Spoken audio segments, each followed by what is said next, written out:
ಯಾರು ಎಲ್ಲರೂ ಭಜನೆ ಕೇಳಿ ಕೇಳಿ ನಿದ್ದೆ ಮಾಡ್ಬಿಟ್ಟಿದ್ದಾರೆ. ಜಾಗರಣೆ ಮಾಡ್ಬೇಕು ಇವತ್ತು. ಎಲ್ಲರೂ ಎದ್ದಿದ್ದೀರಾ? ಏನು ಶಬ್ದನೇ ಕೇಳಿಸ್ತಿಲ್ಲ. ಹಿಂದ್ಗಡೆ ಮುಂದ್ಗಡೆ ಮುಂದ್ಗಡೆ ಇಲ್ಲ ಶಬ್ದ ನೋಡಿ. ಅವ್ರ ತಂಡದವರು ಪಾಪ ರೆಡಿ ಆಗ್ಬಿಟ್ಟು ಅವರು ಶಬ್ದ ಮಾಡ್ತಾ ಇಲ್ಲ. ಈಗ ನಾವೇನ್ ಮಾಡೋಣ, ಇಲ್ಲಿ ನಮ್ಮ ಶಿವ ಇದಾರಲ್ವಾ, ಅವ್ರಿಗೆ ಯಾವ ಸ್ತೋತ್ರ ಹೇಳ್ತೀವಿಲ್ಲ, ಒಂದು ಲೈನ್ ಏನು ಹೇಳ್ತೀವಿ ಅವ್ರಿಗೆ? ಓಂ ನಮ ಶಿವಾಯ. ಇವಾಗ ನಾನು ನಮ ಶಿವಾಯ ಅಲ್ವಾ, ನಾನು ನಮ ಅಂದ್ರೆ ನೀವೇನ್ ಹೇಳ್ತೀರಾ? ಕೇಳಿಸ್ಬೇಕು, ಅವ್ರು ಶಿವನ್ ಕೇಳಿಸ್ಬೇಕು. ನಮಃ ನಮ ಶಿವಾಯ ಶಿವಾಯ ನಮ ನಮ ನಮ ನಮ ಜೋರಾಗಿ ನಮ ನಮ ಶಿವಾಯ. Very nice. ಸೊ ಈಗ ನಾನು ಫಸ್ಟ್ ನಿಮ್ಗೆ ಯಾವ ಕತೆ ಹೇಳ್ತಿದ್ದೀನಿ ಅಂದರೆ, ಇದು ನಿಮಗೆ ಬಹುಶಃ ಗೊತ್ತಿರಬಹುದು. ಇದು ಕಾರೈಕಲ್ ಅಮ್ಮಯ್ಯರ್ ಅಂತ, ಅವರು ತಮಿಳ್ನಾಡಿನಲ್ಲಿ ನಾಯನ್ಮಾರ್ ಅಂತ ಇದ್ದಾರೆ, ಒಂದು 63 ನಾಯನ್ಮಾರ್. ಅವರೆಲ್ಲ ಶಿವನ ಮೇಲೆ ತುಂಬ ಭಕ್ತಿಯಿಂದ ತುಂಬ ಕಾವ್ಯಗಳನ್ನು ಬರೆದಿದ್ದಾರೆ. ಅದರಲ್ಲಿ 63ರಲ್ಲಿ 3 ಹೆಂಗಸರಿದ್ದರು. ಅದರಲ್ಲಿ ಇವರೊಬ್ರು. ಇವರ ತಂದೆ ದಂತದತ್ತ ಅಂತ. ಅವರಿಗೆ ಇವಳು ಹುಟ್ಟಿದಾಗ ನೋಡ್ಬಿಟ್ಟು ಎಷ್ಟು ಚೆನ್ನಾಗಿದ್ದಾಳೆ, ಮುದ್ದಾಗಿ ದೇವತೆ ಥರ ಇದ್ದಾಳೆ ಅಂತ ಅವನು ಹಾಗೆಯೇ ದೊಡ್ಡವಳು ಮಾಡ್ತಾ ಇರಬೇಕಾದ್ರೆ, ಅವಳು ನಡೆಯೋಕ್ಕೆ ಮುಂಚೆನೆ ಶಿವನ ಹತ್ರ ಹೋಗಿ ಅವನ ಥರನೇ ಡ್ಯಾನ್ಸ್ ಆಡೋಕ್ಕೆ ಶುರು ಮಾಡಿಬಿಟ್ಟಿದ್ಳು. ಮಾತಾಡಬೇಕಾದ್ರೆ ಅವಳು ಫಸ್ಟ್ ಪದ ಬಂದಿದೆ ಶಿವ. ಹಾಗೆಯೇ ಬೆಳ್ಕೊಂಡು ಬಂದಾಗ ಶಿವನ ಮೇಲೆ ಅವಳಿಗಿರೋ ಭಕ್ತಿ, ತುಂಬ ಅಪಾರ ಭಕ್ತಿ ಜಾಸ್ತಿ ಆಗ್ತಾ ಹೋಯಿತು. ಇನ್ನೇನು ಮದುವೆ ಪ್ರಾಯ ಬಂತು. ಅವರ ತಂದೆ ಅಂದ್ಕೊಂಡ್ರು ಇನ್ನೇನು ಇವಳಿಗೆ ಮದುವೆ ಮಾಡಬೇಕು, ಆದರೆ ನನ್ನ ಮಗಳನ್ನ ನನ್ನಿಂದ ದೂರ ಮಾಡಿ ಎಲ್ಲೂ ಕಳ್ಸೋಕ್ಕೆ ನನಗೆ ಇಷ್ಟ ಇಲ್ಲ. ಅದಕ್ಕೆ ಅಲ್ಲೇ ಅವ್ರ ಹಳ್ಳಿನಲ್ಲಿ ಒಬ್ಬರ ಹತ್ರ ಹೋಗ್ಬಿಟ್ಟು, ನೋಡಪ್ಪ ನನ್ನ ಮಗಳು ನಿಮಗೆ ಕೊಡ್ತೀನಿ ನಾನು, ಆದರೆ ನಮ್ಮ ಮನೆ ಹತ್ರನೇ ಒಂದು ಮನೆ ಮಾಡ್ಕೊತೀನಿ, ಅಳಿಯ ಮತ್ತೆ ಮಗಳು ಅಲ್ಲೇ ಇರಲಿ ಅಂತ ಕೇಳ್ಕೊಂಡ್ರು. ಅವರು ಇದೇನಿದು ಹಿಂಗೆ ಕೇಳ್ಕೊತಿದ್ದೀರಾ ಅಂದರೆ, ಸ್ವಲ್ಪ ಅರ್ಥ ಮಾಡ್ಕೊಳ್ಳಿ, ನಂಗಿರೋದು ಒಬ್ಬಳೇ ಮಗಳು, ಅವ್ರ ಮೇಲೆ ತುಂಬ ಪ್ರೀತಿ ಇಟ್ಬಿಟ್ಟಿದ್ದೀನಿ, ಪ್ಲೀಸ್ ಅಂದಾಗ ಸರಿ ಅಂದ್ಕೊಂಡು ಒಪ್ಕೊಂಡ್ರು. ಅವಳು ಪುನೀತವತಿ ಅಂತ, ಪುನೀತವತಿ ಮದುವೆ ಆದ್ಲು. ಅವರಿಬ್ರು ತುಂಬ ಖುಷಿಯಾಗಿದ್ರು ಗಂಡ ಹೆಂಡತಿ. ಅವಳು ಶಿವಭಕ್ತಿ ಅಲ್ವೇ, ನಾವು ಏನು ಪಾಲಿಸ್ತೀವಿ ಯಾವಾಗಲೂ, ಅತಿಥಿ ದೇವೋ ಭವ. ಮನೆಗೆ ಯಾರೇ ಬಂದರೂ ಅವಳಿಗೆ ಅದು ಶಿವಸ್ವರೂಪ. ಮನೇಲಿ ಏನಿದ್ರು ಚೆನ್ನಾಗಿ ಅಡುಗೆ ಮಾಡಿ ಅವ್ರಿಗೆ ಬಡಿಸೋಳು, ಏನೂ ಇಲ್ವಾ ಏನಿದೆಯೋ ಅದನ್ನು ಕೊಟ್ಟು ಕಳಿಸೋಳು. ಯಾವಾಗಲೂ ಬರೀ ಶಿವಧ್ಯಾನ, ಯಾರು ಬರ್ತಾರೋ ಅವ್ರದ್ದು ಆತಿಥ್ಯ ಮಾಡ್ಕೊಂಡು ಹೋಗ್ತಾ ಇತ್ತು. ಸ್ವಲ್ಪ ಸುಮಾರು ದಿನ ಆಯಿತು. ಇವನು ಒಂದು ದೊಡ್ಡ ವ್ಯಾಪಾರ ಆಯಿತು ಹಳ್ಳಿನಲ್ಲಿ. ಹಳ್ಳಿನಲ್ಲಿ ಒಂದು ವ್ಯಾಪಾರ ಇದ್ದಾಗ ಒಬ್ರು ಬಂದ್ಬಿಟ್ಟು, ಇವತ್ತು ನಮ್ಮ ತೋಟದಲ್ಲಿ ತುಂಬ ಒಳ್ಳೆ ಸಿಹಿಯಾಗಿರೋ ಮಾವಿನ ಹಣ್ಣು ಬಿಟ್ಟಿದೆ, ತಗೊಳ್ಳಿ ಅಂತ ಕೊಟ್ಟರು. ಅವನು ಅವನ ಆಳಕ್ಕೆ ಕೊಟ್ಬಿಟ್ಟು, ಹೋಗಪ್ಪ ಮನೆಗೆ ಹೋಗ್ಬಿಟ್ಟು ಅವ್ರಿಗೆ ಕೊಟ್ಬಿಡು ಅಂತ ಕೊಟ್ಟು ಕಳಿಸಿದ್ಲು. ಅವಳು ಪುಣ್ಯವತಿ ತಗೊಂಡು ಕೂತ್ಕೊಂಡಿದ್ಲು. ಯಾರೋ ಬಂದರು, ಅಮ್ಮ ತುಂಬ ಹಶ್ವಾಗಿದೆ ಅಂತ. ಇನ್ನು 11 ಗಂಟೆ, ಅವಳಿಗಿನ್ನೂ ಅಡುಗೆನೇ ಮುಗ್ದಿರಲಿಲ್ಲ, ಕಳ್ಸೋಕ್ಕೆ ಇಷ್ಟ ಇಲ್ಲ. ಸರಿ ಅಂತ ಒಂದು ಮಾವಿನ ಹಣ್ಣನ್ನು ಅವನಿಗೆ ಕೊಟ್ಟು ಕಳಿಸಿದ್ಲು. ಅವನು ಗಂಡ ಅಲ್ಲಿ 2 ಮಾವಿನ ಹಣ್ಣು ಅಲ್ಲಿ ಇದೇ ಮನೆಯಲ್ಲಿ ನಾನು ಚೆನ್ನಾಗಿ ತಿನ್ಬಿಟ್ಟು 2 ಹಣ್ಣನ್ನು ಊಟ ಆದ್ಮೇಲೆ ತಿಂತೀನಿ ಅಂದ್ಕೊಂಡು ಬಂದ್ಬಿಟ್ಟು ಕೈಕಾಲೆಲ್ಲ ತೊಳ್ಕೊಂಡು ಬೇಗ ಬೇಗ ಬಡಿಸು ಅಂದ್ಬಿಟ್ಟು ಚೆನ್ನಾಗಿ ಊಟ ಮಾಡಿಬಿಟ್ಟು, ಮಾವಿನ ಹಣ್ಣು ಅಂತ ಕೇಳ್ದ. ಸರಿ ಅಂತ ಹೋಗೊಂಡು ತಂದು ಕೊಟ್ಟರು. ತಿಂದ, ಚೆನ್ನಾಗಿದೆ, ನಂಗೆ ಇನ್ನೊಂದಿದೆಯಲ್ಲ ಅದನ್ನು ತಗೊಂಡು ಬಾ ಅಂತ ಹೇಳಿದ್ರೆ, ಏನು ಮಾಡೋದು, ಅದನ್ನು ನಾನು ಯಾರಿಗೂ ಕೊಟ್ಬಿಟ್ಟಿದ್ದೀನಿ. ಇವ್ರು ಬೇರೆ ಕೇಳ್ತಾ ಇದ್ರೆ ನಾನು ಹೆಂಗೆ ಇಲ್ಲ ಅಂತ ಹೇಳಿ ಅಂತ ಅವಳು ಅಡುಗೆ ಮನೆ ಕೋಣೆ ಒಳಗೆ ಹೋಗ್ಬಿಟ್ಟು, ಶಿವ ಏನು ಮಾಡಲಿ, ಅವ್ರು ಹಿಂಗೆ ಕೇಳ್ತಿರಲ್ಲ ಅಂದಿದ ತಕ್ಷಣ ಅವ್ಳ ಕೈಯಲ್ಲಿ ಇನ್ನೊಂದು ಮಾವಿನ ಹಣ್ಣು ಬಂದ್ಬಿಡ್ತು. ಸರಿ ಅಂತ ಹೋಗಿ ಗಂಡನ ಕೈಯಲ್ಲಿ ಕೊಟ್ಲು. ಅವನು ಅದನ್ನು ತಿಂದಿದ ತಕ್ಷಣ, ಇದು ಆ ಮಾವಿನ ಹಣ್ಣು ಥರ ಇರ್ಲಿಲ್ವಲ್ಲ, ಒಂದೇ ತೊಟ್ಟಿನ ಬಂದಂಗೆ ಇಲ್ವಲ್ಲ, ನಂಗೆ ಇದೆಲ್ಲಿಂದ ಬಂದು ಹೇಳು. ಇವಳಿಗೆ ಈ ಥರ ನಾನು ಬೇಡ್ಕೊಂಡೆ, ತಡಕ್ ಅಂತ ಬಂದ್ಬಿಡ್ತು ಅಂತ ಹೇಳಿದ್ರೆ ಅವ್ನು ನಂಬಿದ್ರೆ, ಆಮೇಲೆ ನನ್ನ ಮೇಲೆ ಸಂದೇಹ ಪಟ್ಬಿಟ್ರೆ, ಆದರೆ ನಾನು ಸುಳ್ಳು ಹೇಳೋಕ್ಕಾಗಲ್ಲ. ಸರಿ ಅಂತ ಹೇಳಿಬಿಟ್ಲು. ಯಾರೋ ಒಬ್ರು ಬಂದಿದ್ರು, ಅವ್ರಿಗೊಂದು ಮಾವಿನ ಹಣ್ಣು ಕೊಟ್ಬಿಟ್ಟೆ, ನೀವು ಕೇಳಿದ ಶಿವ ಶಿವ ಅಂತಿದ್ದೆ ನನ್ನ ಕೈಯಲ್ಲಿ ಬಂದ್ಬಿಡ್ತು. ಓಹೋ ಹಾಗೇನು ನಂಬೇಕಾ ನಾನು? ಸರಿ ನಂಬ್ತೀನಿ, ನಂಗೆ ಇನ್ನೊಂದು ಮಾವಿನ ಹಣ್ಣು ತಂದು ಕೊಡು. ಶಿವ ಶಿವ ಇನ್ನೊಂದು ಬರುತ್ತಲ್ಲ ಕೊಡು. ಹುಡುಗಿ ಏನಪ್ಪ ಇದು ಹಿಂಗೆ ಅಂದ್ಕೊಂಡು ಕಣ್ಣು ಮುಚ್ಕೊಂಡು ಶಿವ ಶಿವ ಅಂತಿದ್ದಂಗೆ ಕೈಯಲ್ಲಿ ಇನ್ನೊಂದು ಮಾವಿನ ಹಣ್ಣು ಬಂತು. ಪರವಾಗಿಲ್ಲ, ನೀನು ನಿಜಾನೇ ಹೇಳಿದ್ಯಾ, ಕೊಡು ಅಂತ ಅವ್ನು ಇಸ್ಕೊಂಡಿದ್ದ ತಕ್ಷಣ ಅವನ ಕೈಯಲ್ಲಿ ಆ ಮಾವಿನ ಹಣ್ಣು ಇದ್ದ ತಕ್ಷಣ ಪಟಾಕ್ ಮಾಯ ಆಗೋಯ್ತು. ಅವಾಗ ಗೊತ್ತಾಯ್ತು ನನ್ನ ಹೆಂಡತಿ ಸಾಮಾನ್ಯರಲ್ಲ, ಅವಳು ದೇವತಾ ಸ್ವರೂಪಿ. ಅವಳ ಜೊತೆಗೆ ನಾನು ಸಂಸಾರ ಮಾಡೋಕ್ಕಾಗಲ್ಲ. ಆದರೆ ನಾನು ಅವಳಿಗೆ ಹೇಗೆ ಹೇಳಲಿ ಅದನ್ನು? ಅವಳ ಮನಸ್ಸಿನ ನಾನು ದುಃಖ ಮಾಡೋಕ್ಕಾಗಲ್ಲ ಅಂದ್ಬಿಟ್ಟು ಅವನಿಗೆ ಹೋಗಿ ಹೇಳಿದ್ಲು, ನಾನು ವ್ಯಾಪಾರಕ್ಕೆಲ್ಲೋ ದೂರ ದೇಶಕ್ಕೆ ಹೋಗಿ ಬರ್ತೀನಿ, ತುಂಬ ದುಡ್ಡು ಸಂಪಾದನೆ ಮಾಡ್ತೀನಿ, ಅಲ್ಲಿ ತನಕ ನೀನು ಚೆನ್ನಾಗಿರು ಅಂತ ಹೋದ. ಹೋಗ್ಬಿಟ್ಟು ತುಂಬ ವರ್ಷಗಳಾಯಿತು. ವಾಪಸ್ಸು ಬಂದು ಇವ್ರ ಮನೆಗೆ, ಇವ್ರ ಹಳ್ಳಿಗೆ ಬರಲಿ, ಪಕ್ಕದ ಹಳ್ಳಿಗೆ ಹೋಗಿ ಅಲ್ಲಿ ಇನ್ನೊಬ್ಬನ ಮದುವೆ ಮಾಡಿಕೊಂಡು ಅವನಿಗೊಂದು ಮಗಳು ಹುಟ್ಟಿದ್ದು. ಆ ಮಗಳಿಗೆ ಆ ಮೊದಲನೇ ಹೆಂಡತಿ ಹೆಸರೇ ಇಟ್ಟು. ಅವಳು ಪಾಪ ಅಲ್ಲಿ ಕಾಯ್ತಾ ಇದ್ದ, ಗಂಡ ಬರ್ತಾನೆ ನನ್ನ ಜೊತೆಗೆ ಇರ್ತಾನೆ ಅಂತ ಅವಳು ಕಾಯ್ತಾ ಇದ್ಲು. ಬರಲೇ ಇಲ್ಲ.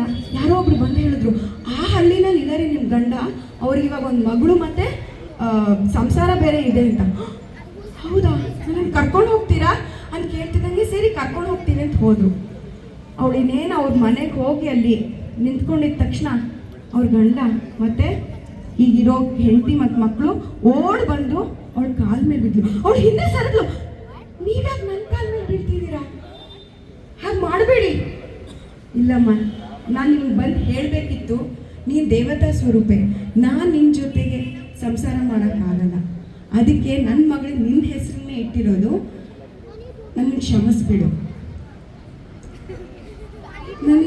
ನಿಮಗೆ ನಾನು ಬೇಡ ಅಂತ ಹೇಳಲ್ಲ, ಆದರೆ ತಪ್ಪಾಗುತ್ತೆ ನಾನು ನಿನ್ನ ಜೊತೆಗಿದ್ರೆ ಅಂತ. ನಿಮಗೆ ನಾನು ಬೇಡ ಅಂದರೆ ನನಗೆ ಈ ಶರೀರ ಯಾಕೆ, ಈ ಯೌವನ ಯಾಕೆ ನಾನು ಇಷ್ಟು ಬ್ಯೂಟಿಫುಲ್ ಆಗಿರಬೇಕು ಅಂದ್ಕೊಂಡು ಶಿವ, ನನಗೆ ಇದು ಯಾವುದು ಬೇಡ, ನಂಗೆ ಬರೀ ನನ್ನ ಎಲುಬನ್ನು ಕವರ್ ಮಾಡೋ ಥರ ಬರೀ ನನ್ನ ಚರ್ಮ ಇರಲಿ ಅಂತಿದ್ದ ತಕ್ಷಣ ಸಣ್ಣ ಆಗಿಬಿಟ್ಟು ಕುರೂಪಿ ಆಗ್ಬಿಟ್ಟು ಅವ್ಳು ಬರೀ ಅವಾಗಿಂದ ಶಿವ ಶಿವ ಶಿವ ಶಿವ ಅಂತ ಬರೀ ಶಿವನ ಧ್ಯಾನ ಮಾಡಿಕೊಂಡು ಎಲ್ಲ ಕಡೆ ಓಡಾಡಿ, ಇಲ್ಲಿರಬಾರ್ದು ನಾನು ಅವನನ್ನೇ ನೋಡೋಕ್ಕೆ ಕೈಲಾಸಕ್ಕೆ ಹೋಗ್ತೀನಿ ಅಂತ ಹಿಮಾಲಯದ ಕಡೆಗೆ ಹೋಗ್ತಾ ಇದ್ಲು. ಹಿಮಾಲಯದ ಹತ್ರ ಹೋಗಿದ್ದ ತಕ್ಷಣ ಇದು ನನ್ನ ಶಿವನ ಸ್ಥಳ, ನಾನು ಕಾಲಲ್ಲಿ ನಡಿಬೋದೆ ಇಲ್ಲ ಅಂದ್ಕೊಂಡು ತಲೆ ಕೆಳಗಾಗಿ ತಲೆಯಿಂದ ನಡ್ಕೊಂಡು ಹೋದ್ಲು. ಮೇಲಿಂದ ಶಿವ ಮತ್ತು ಪಾರ್ವತಿ ನೋಡ್ಬಿಟ್ಟು, ಏನ್ರಿ ಇದು ತಲೆಗೆ ಬರ್ತಾ ಇದ್ದಾರೆ, ಹಿಂಗೆ ಅವ್ರ ಬಗ್ಗೆ ಗೊತ್ತಿಲ್ಲ ಅಲ್ಲ, ನಾ ಹೇಳ್ತೀನಿ ಅಂದ್ಬಿಟ್ಟು ಶಿವ ಕೆಳಗೆ ಬಂದು ಅವ್ರ ಹತ್ರ ಬಂದು ನಮಸ್ಕಾರ ಮಾಡಿ ಅಮ್ಮ ಅಂತ ಹೇಳಿದ. ಅಮ್ಮನ ತಂದೆ, ನೀವು ನನ್ನನ್ನು ಅಮ್ಮ ಅಂತಿದ್ದೀರಾ?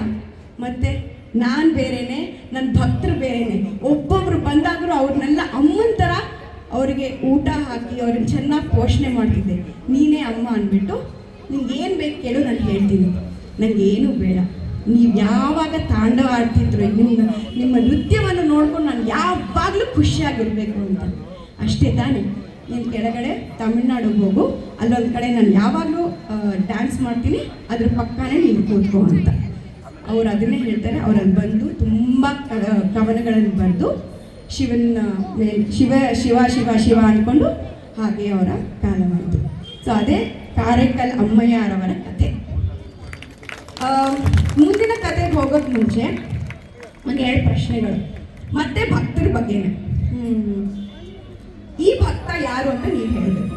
ಅವನ ನರಗಳಿಂದ ನಾಡಿಗಳಿಂದ ವೀಣೆಯನ್ನು ನುಡಿಸ್ತಾ ಶಿವನಿಗೆ ಯಾರವನು? ರಾವಣ. Okay, very good. ಇನ್ನೊಬ್ಬರು ಇದು ಯಜ್ಞ ಮಾಡ್ದ, ಜ್ಞಾಪಕ ಇದೆಯಾ? ಪಾರ್ವತಿಯವರಪ್ಪ ದಕ್ಷ. ಅಲ್ಲಿ ಶಿವ ಬರಲಿಲ್ಲ ಅಂತ ಗೊತ್ತಾಗಿದ್ದ ತಕ್ಷಣ ಇವರೇ ಅಲ್ಲಿಂದ ಎದ್ದು ಹೋಗಿದ್ದವರು. ಯಾರು? ಯಾವ ಮುನಿಗಳವರು. ಆಮೇಲೆ ಅವರ ಜೀವನಾನೇ ಅವ್ರು ತ್ಯಜಿಸಿದ್ರು ಶಿವನಿಗೋಸ್ಕರ. ಮುನಿ ದುರ್ವಾಸ ಅಲ್ಲ, ದ ಇಂದನೇ ಸ್ಟಾರ್ಟ್ ಆಗುತ್ತೆ. ದದೀಚಿ. ಇನ್ನೊಬ್ರು ಇದು ತುಂಬ ಈಸಿ. ಅವ್ರ ಕಣ್ಣನ್ನು ಕೊಟ್ಟು ವೆರಿ ಕರೆಕ್ಟ್, ಡಾಕ್ಟರ್ ರಾಜ್ಕುಮಾರ್. ಹೌದು. ಇನ್ನೊಂದು, ಶಿವನನ್ನೇ ತನ್ನ ಗಂಡನಾಗಿ ಅನ್ಕೊಂಡಿದ್ಲು, ಆದರೆ ಒಂದು ರಾಜನ ಮದುವೆ ಆದ್ಲು. ಆ ರಾಜ, ನೀನು ಯಾಕೆ ನನ್ನ ಜೊತೆಗಿಲ್ಲ? ವೆರಿ ಕರೆಕ್ಟ್, ಅಕ್ಕ ಮಹಾದೇವಿ. ಹೌದು. ಸೊ ಇದೊಂದು, ಈಗ ನಾನು ನೆಕ್ಸ್ಟ್ ಕತೆಗೆ ಹೋಗ್ತೀನಿ. ಇವಾಗ 4 ಭಕ್ತರಾಯಿತು ಮತ್ತು ಇನ್ನೊಬ್ರು ಅಮ್ಮಯ್ಯರಾಯಿತು, ಈಗ 5ನೇ ಅವ್ರನ್ನ. ಇದು ನಿಮಗೆ ಗೊತ್ತಿರೋ ಕಥೆನೇ. ಯಾರು ಅಂದರೆ ಮಾರ್ಕಂಡೇಯ. ಮಾರ್ಕಂಡೇಯ ತಂದೆ ತಾಯಿ ಅವ್ರಿಗೆ ಪುತ್ರ ಇರಲಿಲ್ಲ, ಮಕ್ಕಳಿರಲಿಲ್ಲ. ಶಿವನ ಹತ್ರ ತುಂಬ ತುಂಬ ತುಂಬ ತಪಸ್ ಮಾಡಿ ಬೇಡ್ಕೊಂಡು, ನನಗೊಂದು ಮಗು ಕೊಡಪ್ಪ ಪ್ಲೀಸ್ ಅಂದ್ಕೊಂಡು ತುಂಬ ಬೇಡ್ದಾಗ ಶಿವ ಬಂದ್ಬಿಟ್ಟು ತಥಾಸ್ತು ಅಂತ. ಖುಷಿ ಆಯಿತು. ಇಲ್ಲಪ್ಪ, ಒಂದು ಕಂಡೀಷನ್ ಇದೆ, ನಾನು ಯಾವಾಗಲೂ ಏನು ಕೊಟ್ಟರು ಒಂದು ಕಂಡೀಷನ್ ಇದೇನೆ ಕೊಟ್ಟರೆ, ಸುಮ್ಮನೆ ಹಾಗೆ ಕೊಟ್ಬಿಡಲ್ಲ. ಕಂಡೀಷನು ಏನು ಕಂಡೀಷನ್ ಅಂತ ಕೇಳಿದ ತಕ್ಷಣ, ಅದು ನಿಮಗೆ ಒಳ್ಳೆ ಮಗ ಬೇಕೋ ಕೆಟ್ಟ ಮಗ ಬೇಕೋ? ಇದೆಂಥ ಕಂಡೀಷನ್? ಆಬ್ವಿಯಸ್ಲಿ ಎಲ್ರಿಗೂ ಒಳ್ಳೆ ಮಗನೇ ಬೇಕಲ್ವೇ? ಆದರೆ ಒಳ್ಳೆ ಮಗ ಆದರೆ ಬರೀ ಎಷ್ಟು ವರ್ಷ ಇರ್ತಾನವನು?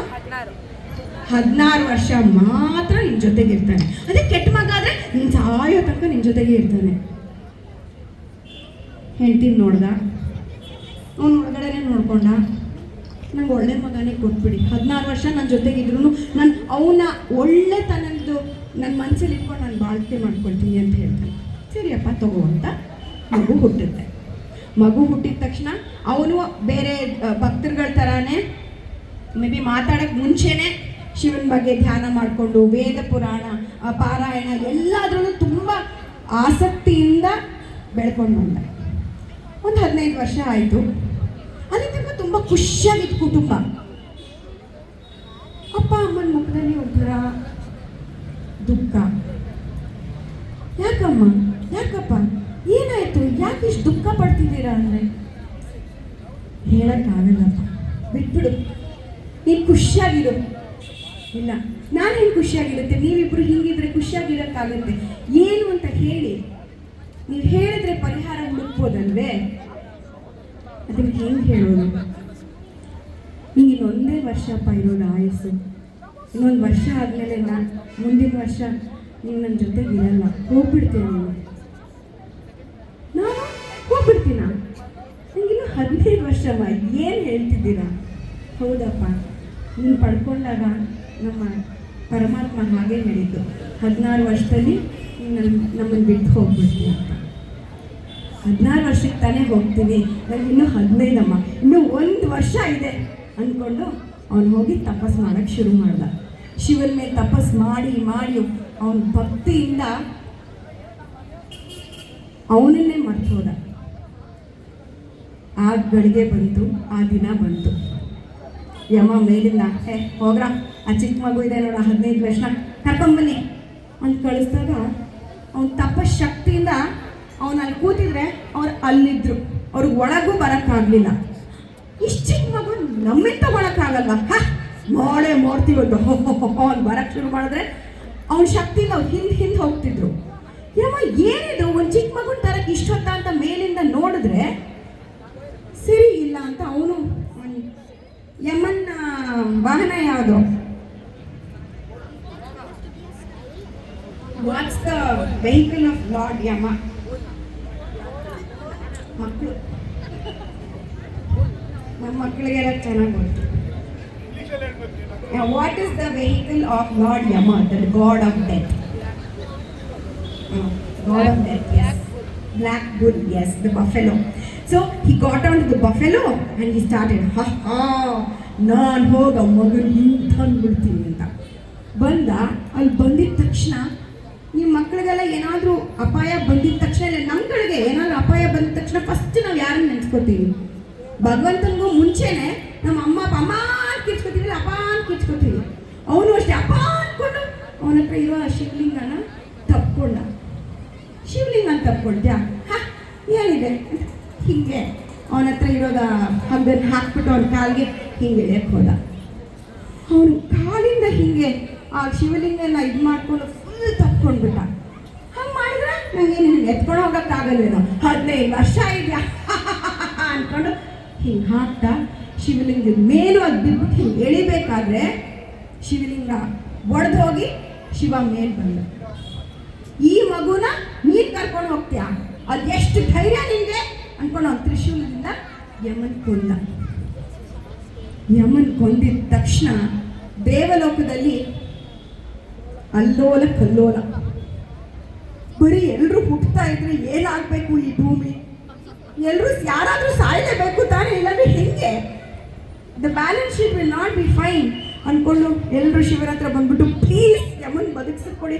ಇಷ್ಟು ಜನನ್ನ ನಾವು ಯಾರು ಏನು ಮ್ಯಾರೇಜ್ ಮಾಡೋಕ್ಕಾಗಲ್ಲ, ಬ್ರಹ್ಮ ಮತ್ತು ವಿಷ್ಣು ಅವರೆಲ್ಲ ಫುಲ್ ಹಿಂಗೋ ಒಂಥರ ಹುಚ್ಚೆ ಹಿಡಿದ್ಬಿಡುತ್ತೆ ಅವ್ರಿಗೆ, ಪ್ಲೀಸ್ ಯಮನ್ ಬದುಕಿಸ್ಕೊಡಿ.